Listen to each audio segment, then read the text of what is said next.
When I was 10, my sister and I were given 2 Nintendo DS's from our older cousin. We split the games that were included between us. She took Mario Party DS and Shrek Smash and Crash Racing, while I took Mario and Sonic at the Olympics and Pokemon Platinum. This is the important one. I spent 4 years of my childhood, well over 1,000 hours, not understanding type matchups or team building, and over-leveling my Machoke all the way to level 80. I didn't know where to go next in the story and stayed in the level 25 area for 2 entire years of my life, but I prevailed and found my way, and steamrolled the entire rest of the game, even the champion Cynthia, which in the community is known to be one of the hardest and most intimidating fights in the series. It was my first RPG, and it really kickstarted my love for the genre. Decade later now, and that love hasn't slowed down at all. Octopath Traveler, Bravely Default, Hyper Light Drifter, Persona, Fire Emblem, Zelda, Final Fantasy, Dark Souls, Nier, and Pokemon. With never having access to popular shooters like Call of Duty or Halo, my family didn't have Wi-Fi for most of my childhood. I almost exclusively played whatever RPG crossed my path.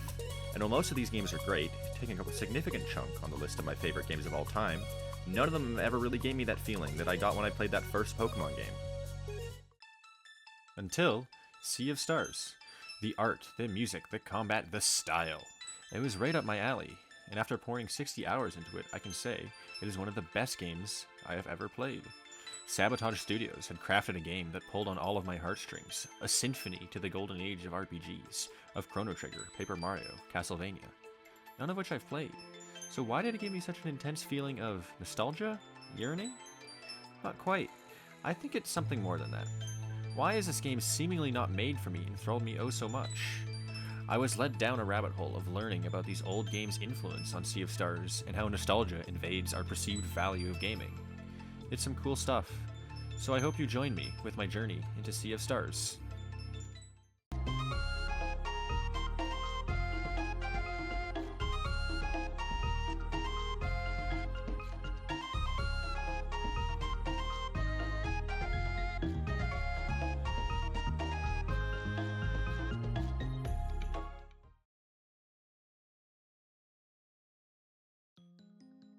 Just a warning, there will be spoilers. I don't think it'll ruin the experience, but proceed with caution nevertheless. The main characters on this adventure are the twins Zale and Valir. When I refer to the twins from now on, I mean the protagonists. These twins were brought down from the heavens on a great eagle, Zale during the summer solstice and Valir during the winter solstice, and thus giving their titles, aptly named, the Solstice Warriors. Taught to harness the power of the sun and moon, Solon and Luna, to defeat the mortal enemies of humanity, the Dwellers, who are creatures of death and destruction, the children of a vile god known as the Fletchomancer, who is hell-bent on ending all life on Earth. So it is the Solstice Warriors' duty to defeat these beings.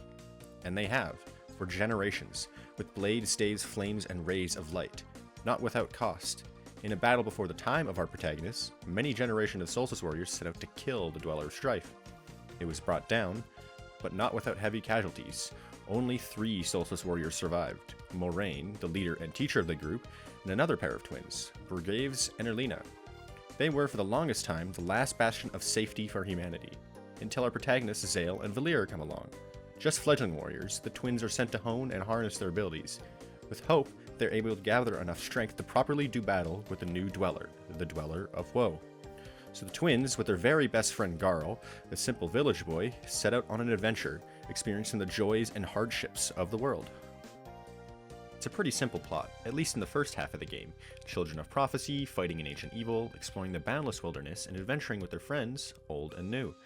It isn't a new premise by any means, but it is expanded upon by Thierry Boulanger, the creative director for Sabotage Studios. In an interview with Game Rant about the demo, he says, "We've done our training, we left our hometown, the starting island, and now we have to figure this out ourselves. It's kind of all building up to that. That's kind of where we're at with the game at the moment. It's these 3 friends with an understanding of a bigger arc that is about to happen, and we're kind of ramping up to play our role in that situation." And it ramps up hard. Within the ruins of a haunted manor, the Dweller of Woe, the greatest enemy our protagonists have faced, lays defeated, ready for a killing blow. Our seniors, Bergaves and Erlina, have a different plan. They sacrifice the Dweller of Woe, creating a blood moon, reviving the Dweller of Strife, the Dweller who had proved its worth with the blood of Solstice Warriors. Bergaves and Erlina had betrayed the twins. But why? Why had they gone against everything they had ever fought for, the only thing they had ever known, the reason for their birth? how did the Fleshmancer bring them to his side? For freedom. Nothing they have ever done was of their own volition. They fought evil over and over with no end in sight. How long would it take till they met their match, until their loved ones would eventually fall? So when approached with the offer of freedom, they accepted. You would rather do without the burden of the Solstice Warrior life, yes? A fresh start, perhaps? I'll be honest, before this point of the story, I was afraid it was never going to elaborate on the whole good versus evil narrative. But this betrayal shook me. I missed the hints saying that they were tired of this fight. Because who wouldn't be? It makes such perfect sense that I didn't see it coming. Their betrayal was not for any grand purpose. No turning to the dark side for the sake of greater good. It was just selfishness. They had gave up on the people, their allies. All for a life of freedom and peace. They had tried to reason with the twins, but it fell upon deaf ears. Erlina and Borgaves just wanted a simple life, something they have never had. There's a third pair of siblings in the story, the ones that started everything, the Archivist and the Fleshomancer, and they have the most interesting cutscene in the entire game. A little backstory.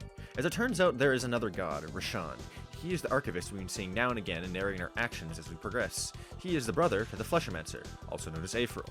These gods in the past made a pact to personally not fight each other, instead vowing to use avatars to duke it out. Aephral made the Dwellers, and Rashan made us, the Solstice Warriors. Throughout many worlds and timelines, Dwellers and Solstice Warriors have been mortal enemies, and the Solstice Warriors have been getting smoked.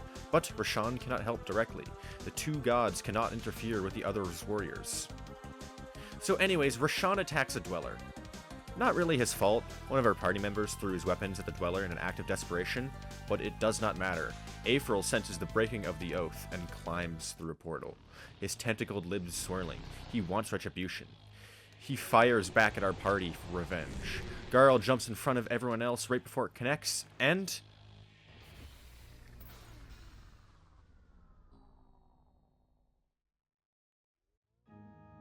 time stops.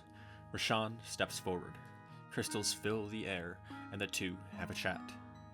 They were once inseparable, brothers in the non-literal sense, seeking the wonders of the world beside each other. But malice was brewing that would forever change their relationship. Rashan was kind, if a bit conceited, content in his studies of the world. Aephral held the same facade as his brother. Under the surface, however, an arrogant man, one who would disparage those lesser for the sake of his goals. His acts went unnoticed by Rashan, until he enslaved an entire population and condemned many others to death. There was only one equal in Aephral's eyes, his brother. Rashan would not stand for this, and thus their battle began. We get to see a glimpse of the relationship many years in the past, back when they were brothers. They exchange gifts, they banter and make jokes. They're good friends, willing to follow the other to the end of the earth. In the present, Aephral tries to compliment Rashan's genius in stopping time. You were always the better artist. He tries to reinstate the old discussions the two of them used to have, but is too far gone. Rashan is horrified by his brother's actions and pleads with him. This world isn't just a sandbox for you to play in. Aephral never understood this, and is so endlessly confused at Rashan for making a fuss out of something that seems so minor to him. Both brothers wish for the relationship to return to the way it was, but they both know the rift between them is too large. They will never be the same.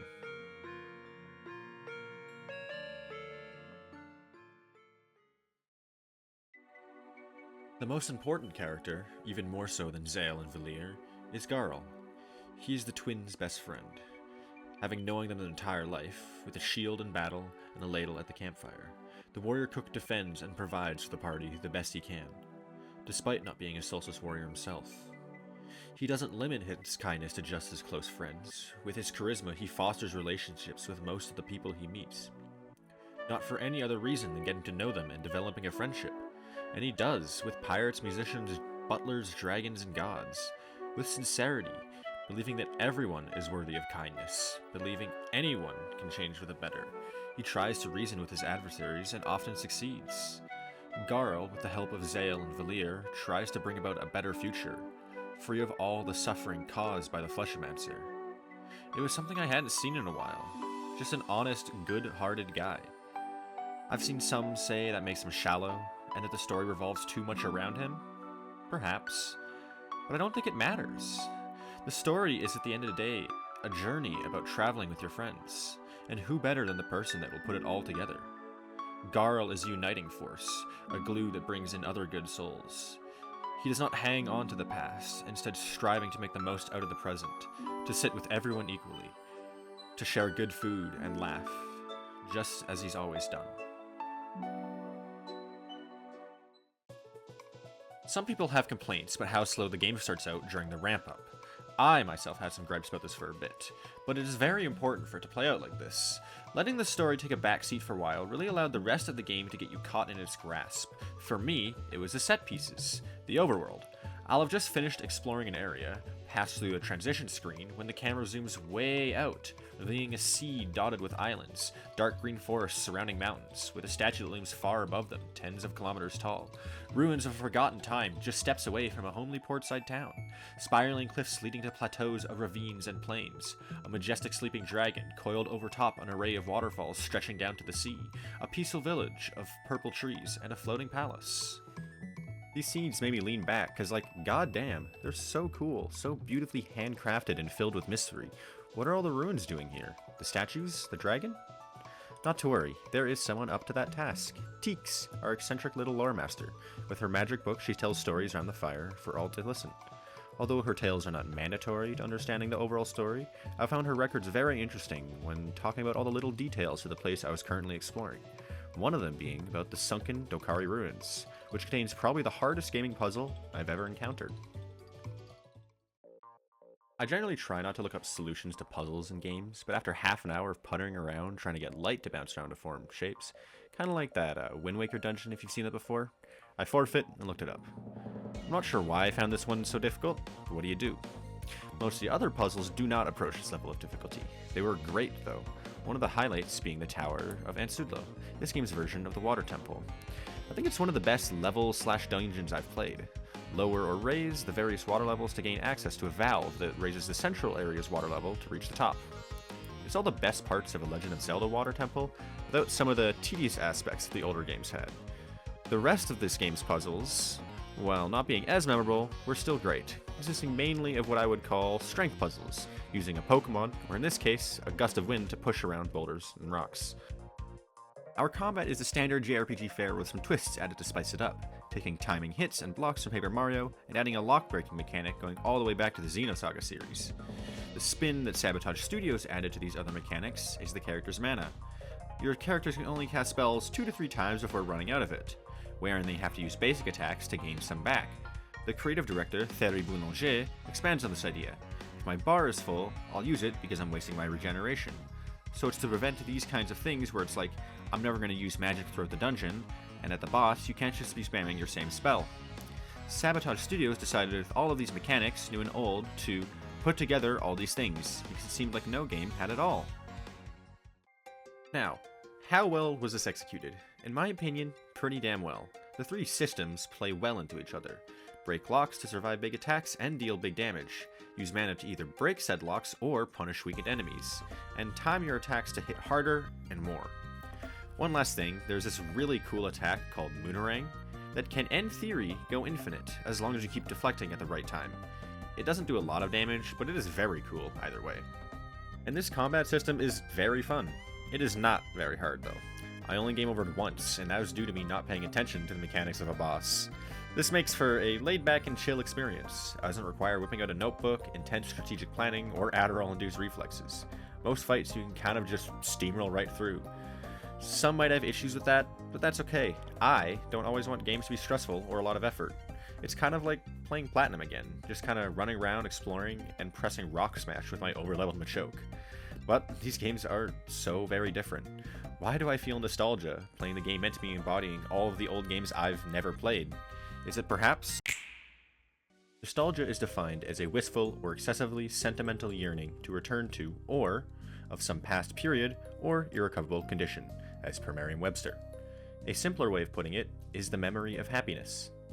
Nostalgia was for the longest time considered a neurological illness. It was compared to extreme homesickness, with old cases of people dying of the condition. Frederick Whipple was one such person. A soldier of the Civil War, he was sent to the hospital because of this illness, refusing care and going without eating while whimpering, "I want to go home, I want to go home." He died a few days later. He was one of around 70 who died of nostalgia during the Civil War, with around 5,000 non-fatal cases alongside this, with the symptoms of anxiety, insomnia, loss of appetite, cardiac palpitations, and fever. Nostalgia as a definition was found by Johannes Hofer, a Swiss physician, and in 1688 he published a medical dissertation on this subject. His interest of the then unknown subject of nostalgia started when he heard of people who would not under any circumstance recover from their illness unless they were brought back home, much like those of the Civil War.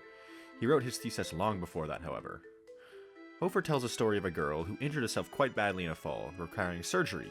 After regaining consciousness, she refused care and would not eat, repeating, "Ich will heim," "I want to go home right now." She survived, however. Unlike Frederick Whipple, she was sent home, and although being impoverished and weak, she improved within days without any medicine. Hofer found a lead on the word he was looking for in the Helvetians. They are a Celtic tribe living in the Swiss plateau. They had lamented on how their native land was devoid of the charm and beauty that it once had. They had called this feeling Heimweh, which translate to homesickness. So, Hofer expanded on that idea and came up with the word nostalgias, Greek in origin and indeed composed of two sounds, the one of which is nosos, return to the native land, the other, algos, signifies suffering or grief. He then writes about the why, the medical reason the afflicted aren't allowed to heal.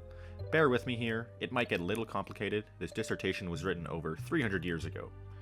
So, Hofer wrote about animal spirits that run within the human body, so as to open the vessels and nerves of the body through the repeated travel. These animals, on moving through the body, are said to carry nutrients, our lifeblood. So when busied excessively in the brain, cannot flow with sufficient supply and proper vigor through the invisible tubes of the nerves to all parts. To summarize, the body isn't getting what it needs to survive because all of it is going to our brain that's thinking about the past and going home. He proposed that the treatments for this ailment would be: number 1, bring the patient back to their home and continue medical treatment there; number 2, induce vomiting to purge the contents of the stomach; number 3, calm the patient either through hypnosis, oils, or opium. The remedies were not the best in comparison to the medicine today, but they were what they had at the time.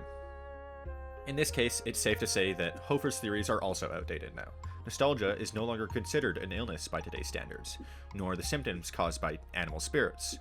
While it is a fact that a healthy mind is better for one's physical well-being, placebo effects and non-medical therapy do have results in hastened patient recovery, a lot of who are said to be afflicted with nostalgia, especially in the case of the Civil War, were probably affected with other neurological disorders such as PTSD or depression. Nostalgia nowadays is a far more lighthearted and relaxed subject. For the most part, it is considered a good thing. I asked some friends and family members about their opinion of nostalgia, and they had agreed. It was beneficial, citing some times of reminiscing together, playing together in the snow on Christmas with your siblings, baking with grandma, or playing Mario Kart while the rain poured down outside. They miss these times. Nostalgia being used for emotional stability and a coping mechanism is ultimately a benefit. But with all things, it has to be in moderation. Dwelling on the past may help with loneliness or unease, but what do we leave behind as we linger? Nostalgia, as per all things in the modern age, has been monetized. One such real-life example is mason jars as cups. If you don't know what these are, they're supposed to be used for canning. You seal food in them, and it prolongs the shelf life. Gabe Bullard, a writer on nostalgia, talks in a podcast episode about how people's yearning for the simplistic life of the South, their food and customs, drew them to using mason jars as cups. It caught on quickly. Even I have some as well. Companies immediately jumped at this opportunity, started producing jars with handles, started making accessories like leather cases for them, eventually making them out of a different glass so they wouldn't be able to withstand canning, the original purpose that they had. They don't make them like this anymore, is the call of the crank, but sometimes it's true. This gets harder to discern when the material assessment blends with aesthetic assessment, says Gabe Bullard. With so many consumer goods being made more cheaply and shoddily, it's no wonder companies started pumping out so many items that tried to appeal to our nostalgia. Denim jackets, haircuts, record players. No industry is better than the entertainment industry when it comes to nostalgia baiting. For movies and TV shows alone, just how many terrible remakes and unnecessary sequels are made for the sake of corporate cash grabs? Far too many to count. I bet you didn't even know there's a second Little Mermaid and Lion King movie, and not the live-action remakes either. Gaming companies are just as bad for this. We have Nintendo re-releasing their old classics on the Switch, only under a paid subscription. Or Naughty Dog, the studio that made The Last of Us, one of the most critically acclaimed games ever. It's a running joke online, a series with 2 games, 3 remasters, and 1 TV show. I don't think The Last of Us is bad. In fact, I haven't even played them. It's just amusing the amount of times it's been re-released. Recently, Horizon Zero Dawn was announced to be getting a remaster. I played that game about a year ago, and had no qualms about its graphical fidelity or any of its mechanics. I thought it was great in those regards. I was so confused. It feels like these companies and studios are yelling, "Hey, look at these cool things that you liked in the past. Please buy them again?" I don't think all remakes and remasters are bad. There are plenty of very good ones. Resident Evil 4, Dead Space, Link's Awakening, Final Fantasy VII.